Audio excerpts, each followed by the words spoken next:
말씀을 사랑하고 연구하기 좋아하시는 여러분 안녕하십니까? 벌써 우리 사도행전을 공부한 지 12번째가 되었습니다. 오늘은 제12과 가이사라에 바울이 구금된 것에 대해서 공부를 하겠습니다. 가이사라에서 2년 동안 감옥에 있으면서 바울에게 무슨 일이 있었나? 그동안에 일어난 일들을 공부하는 것이 이번 12과의 목적입니다. 연구할 범위는 사도행전 24장부터 26장까지죠. 기억절은 26장 29절 말씀입니다. 바울이 이르되 말이 적으나 많으나 당신뿐만 아니라 오늘 내 말을 듣는 모든 사람도 다 이렇게 결박된 거 외에는 나와 같이 되기를 하나님께 원하나이다. 그렇게 아그리빠 왕 앞에서 말했습니다. 우리 지난번에 가이사라가 어디에 있는지 공부를 했습니다. 바울이 예루살렘에서 체포돼서 전부장 루시아에 의해서 우리 470명의 호위를 받으면서 가이사라로 갔죠. 한 100km 떨어진 지중해의 아름다운 도시, 총독부가 있는 도시였습니다. 지난번에 우리가 지금 유적지의 사진을 한번 보았습니다. 지금 그 유적지를 봐도 그 당시 가이사라가 얼마나 굉장한 도시였는가를 짐작할 수가 있습니다. 가이사라에서 무슨 일이 생겼는가? 우리 23장에서 바울이 공회 앞에서 설교한 다음에 그 다음에 다시 구금돼 가지고 바울을 죽이려는 음모가 있자 전부장 루시아가 할 수 없이 밤중에 바울을 총독부가 있는 가이사라로 이송합니다. 그것이 23장이고요. 24장은 그 당시 총독인 벨릭스 총독 앞에서 바울이 한 변호입니다. 설교입니다. 25장은 2년 후입니다. 벨릭스가 2년 동안이나 바울을 석방하지 않고 구금에 놓았다가 2년 후에 벨릭스가 떠나고 제12대 총독 베스도가 부임했는데 25장은 그 이야기입니다. 베스도 총독 앞에서 설교였고 26장은 베스도의 부임을 축하하기 위해서 찾아온 헤롯 아그리빠 2세 왕 앞에서 설교한 것이 유명한 26장의 설교입니다. 그래서 23장, 4장, 5장, 6장을 이번 제12과에서 공부를 하겠습니다. 첫째 날입니다. 벨릭스 총독 앞에서 당시 총독 벨릭스는 어떤 인물이었나? 어떤 사람들이 예루살렘에서 가이사라까지 와서 벨릭스 총독한테 바울을 고소했나? 무슨 제목으로 고소했나? 거기에 대한 바울의 답변은 무엇인가? 또 바울 사건에 대한 벨릭스의 태도는 어떠했는가? 이런 것들을 우리가 첫째 날 공부를 하겠습니다. 그 당시 가이사라에 있던 총독은 제11대 총독 벨릭스입니다. 로마는 이 유대를 다스리는데 남쪽 유대 지방과 사마리아 지방에는 계속 총독을 보냈습니다. 예수님 당시에는 남쪽에는 총독이 있었지만 북쪽 갈릴리 지방에는 헤롯 안디바가 왕으로 있었는데 헤롯 안디바가 실각한 다음에는 헤롯 아그리빠 1세가 전 유대를 통일하면서 총독을 로마로 보내버렸는데 그리고 헤롯 아그리빠 1세가 할아버지 헤롯 대왕 때처럼 전 이스라엘을 다스렸죠. 그런데 이 헤롯 아그리빠 1세가 4년밖에 다스리지 못하고 죽자 다시 이 총독을 보내기 시작했습니다. 그래서 예수님 당시의 총독 빌라도는 제5대 총독인데 이때는 제11대 총독 벨릭스가 와 있었습니다. 11대 총독 벨릭스는 아내가 부인이 유대 여자 두루실라였어요. 그래서 유대인에 대해서는 자기가 많이 알고 있다고 늘 자부했고 유대인들도 그 부인이 유대 여자이기 때문에 다른 총독보다는 벨릭스에게 그래도 호감을 가지고 있었습니다. 천부장 루시아가 바울을 가이사라에 있는 벨리스 총독에게로 보내자 닷새 후에 대제사장 아나니아가 직접 가이사라로 내려와서 바울을 고소했습니다. 아나니아가 여러 장로들과 지도자들과 더들로라고 하는 변사를 데리고 이 가이사라로 직접 왔어요. 그러니까 바울 문제를 대제사장도 심각한 문제로 생각한 것 같습니다. 아마 각 지역의 유대인들을 분열시키는, 또 유대인들이 중요하게 생각하는 할례라든지 율법 같은 문제를 무시하는 그런 죄인으로 생각해서 아주 중요하게 생각한 것 같습니다. 그래서 아예 그 변사, 고소할 수 있는 그런 사람까지, 아주 말을 잘하는 사람이겠죠, 데리고 와서 바울을 고소했습니다. 소유죄로 고소했죠. 각지에서 소유를 일으켰다. 또 메시아가 이미 왔다고 말하는 나사렛 이단의 괴수다. 또 성전을 모독했다. 성전 예배, 성전 제사 없이 오직 믿음으로만 구원을 받는다고 그렇게 가르쳤다. 그렇게 고발을 했습니다마는 설득력이 없었습니다. 우리 24장에 보면 바울이 거기에 적절하게 답변을 했죠. 내가 예루살렘에 온 지 오늘까지 12일밖에 되지 않는다. 12일 동안 어떤 사람도 내가 소유를 일으킨 걸 본 일이 없다. 오히려 소유를 일으킨 것은 내가 평안히 성전 안에서 결례를 행하고 있는데 유대인들이 소유를 일으켰다. 그리고 그동안 내가 사람들을 가르친 것도 없는데 어떻게 성전을 모독하거나 혹은 다른 교리를 가르쳤겠느냐. 한번 내 말을 들은 사람이 있으면, 내가 그 특별한 걸 가르치는 것을 말한 걸 들은 사람이 있으면 한번 조사를 해보라. 바울이 그렇게 말해서 더 이상 어떻게 바울의 죄를 정할 수가 없었습니다. 그렇지만 벨리스 총독은 아주 모호한 태도를 취했습니다. 벨리스 총독은 바울에게 어떤 벌을 가할 만한 죄가 없는 것을 잘 알았어요. 그가 유대인의 모든 풍습을 잘 알고 그러기 때문에 바울을 뭐 죽이거나 혹은 감옥에 가둘 만한 죄가 없는 것을 잘 알았지만은, 그러나 벨리스 총독은 유대인들의 호의를 얻고 싶은 사람이었어요.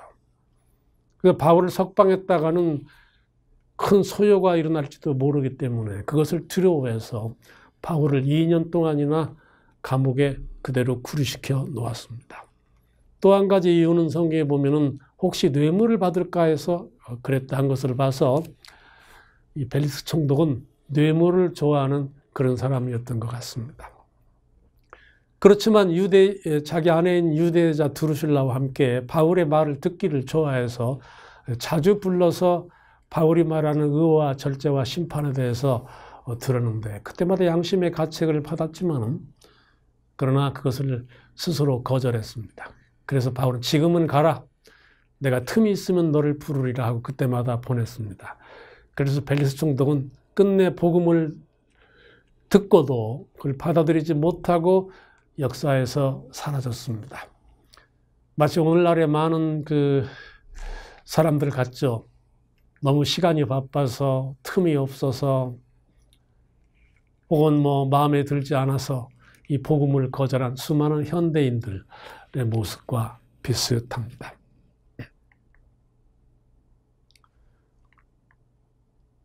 우리 둘째 날 공부하겠습니다. 2년 후에 11대 총독 벨릭스가 물러가고 제12대 총독 베스도가 부임했습니다.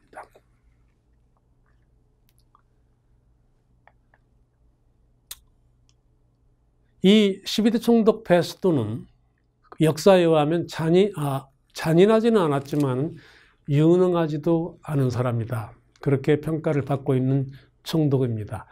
그가 부임한 지 3일 후에 예루살렘에 순시하러 갔습니다. 총독으로 부임했으니까 총독부는 가이사라에 있지만 중요한 도시인 예루살렘에 가서 유대인 지도자를 한번 만나야죠. 그때 예루살렘에 갔을 때 유대 지도자들이 대제사장을 비롯해서 새로 부임한 총독에게 제출한 첫 번째 민원이 무언가 하면 바울 사건이었어요. 그러니까 참 어리석은 민족이죠. 얼마나 새 총독에게 민원이 건의할 것이 많았겠습니까? 그런데 첫 번째로 바울 문제를 꺼냈어요. 바울을 자기들한테 넘겨달라고 했습니다. 참으로 참 어리석은 사람들이었지만 또 그만큼 바울 문제가 그들에게는 심각하고 중요한 문제였다는 것도 알 수가 있죠. 이 정통 유대인들 중에서도 많은 사람들이 복음을 받아들이고 유대교를 떠나서 그리스도교를 믿기 때문에 무엇인가 좀 핍박을 가해야 될 텐데 이 바울은 그들에게 좋은 핑곗거리를 제공을 했죠. 베스도 총독이 예루살렘에서 한 10일 동안 지내면서 중요한 것들을 처리한 후에 가이사라에 돌아와서 그 이튿날 바로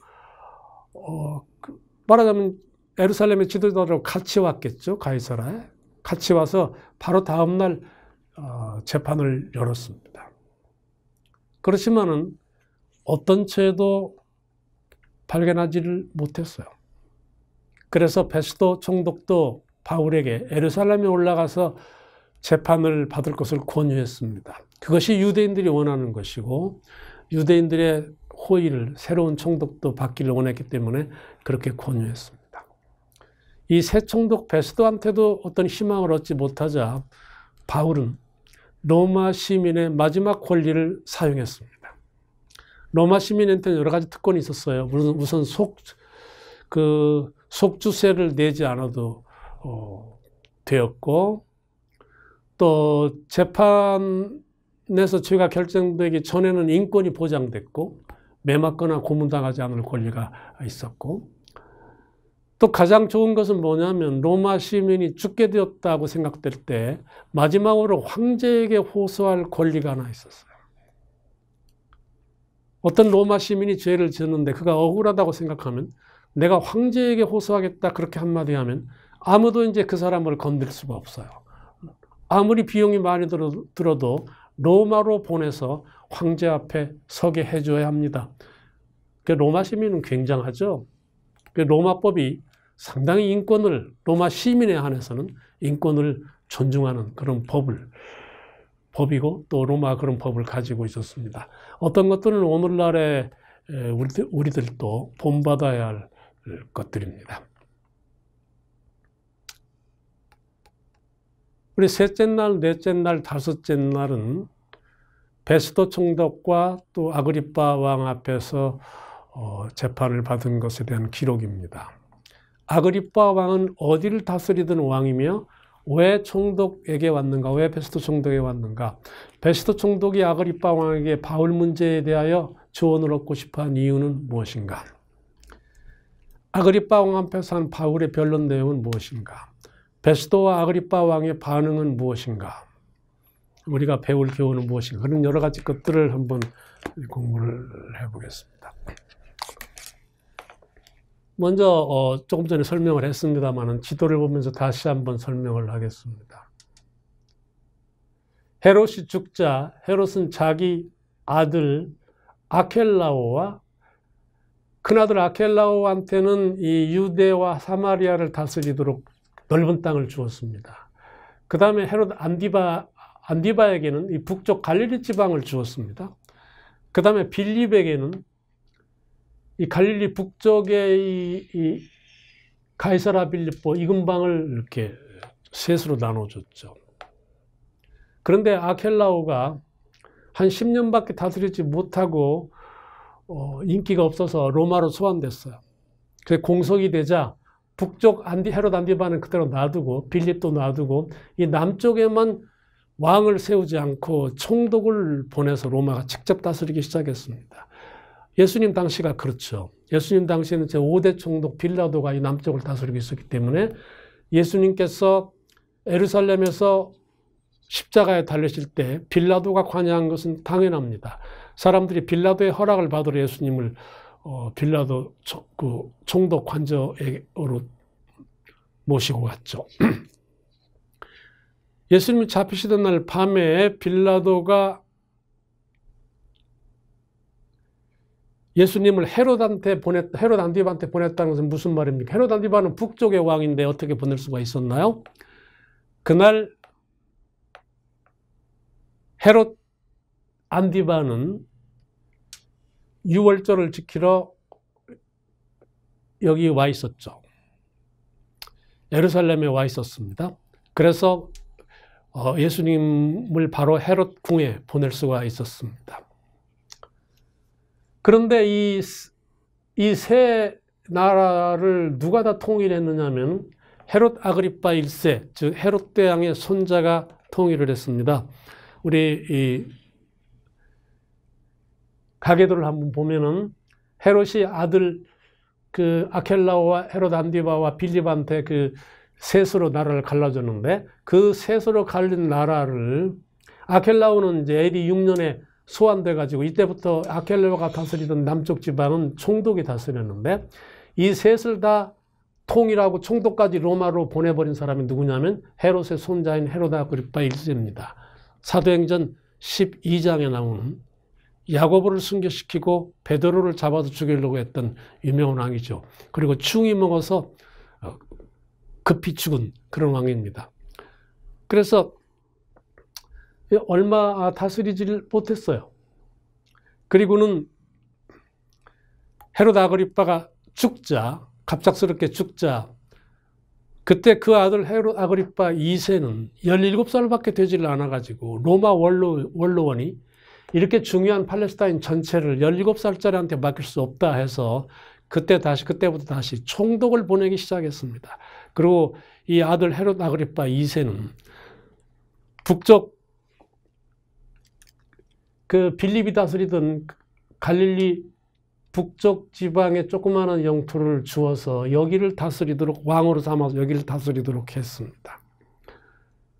그리고 총독이 계속 왔죠. 그리고 제12대 총독 베스도가 가이사라에 부임했을 때 이때 이 갈릴리 북쪽을 다스리던 헤롯 아그리파 2세가 부임 축하 인사차 가이사라에 와 있었습니다. 그래서 바울을 만나게 된 것이죠.